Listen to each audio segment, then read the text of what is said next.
भगवान है कहाँ रे तू, है खुदा। हाँ तो दिख गया फ्रिज। चलिए आज जानते हैं कि एक रेफ्रिजरेटर कैसे काम करता है। एक रेफ्रिजरेटर का बेसिकली ये काम होता है कि कोई भी चीज़ जो आप रेफ्रिजरेटर में रखते हैं, चाहे वो फल हो, सब्जी हो, दूध, दही, कुछ भी रखते हैं, उसमें जो उसका अंदर का हीट होता है उसको सबसे पहले बाहर ट्रांसफर करना और उस अंदर के टेम्परेचर को जितना हो सके उतना लो रखना, यही काम होता है रेफ्रिजरेटर का। अब इसमें फ्रिज को एक प्रॉब्लम है, क्योंकि फिजिक्स का लॉ तो ये कहता है कि हीट हमेशा higher temperature to lower temperature transfer होगी। तो अब फ्रिज के अंदर का जो टेम्परेचर होता है वो तो हमेशा लो होता है और बाहर एटमॉस्फेयर का जो टेम्परेचर होता है वो तो हाई होता है उससे।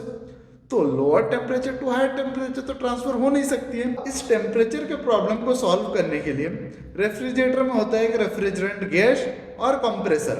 अब फिजिक्स के लॉ के हिसाब से जब भी कोई गैस का प्रेशर बढ़ता है तो उसका टेम्परेचर भी बढ़ता है, कोई गैस का प्रेशर घटता है तो टेम्परेचर भी घटता है।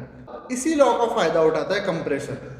जैसे ही कंप्रेसर उस गैस को कंप्रेस करता है तो उसका प्रेशर काफ़ी हाई हो जाता है और जैसे उसका प्रेशर हाई होता है तो उसका टेम्परेचर भी बढ़ने लगता है।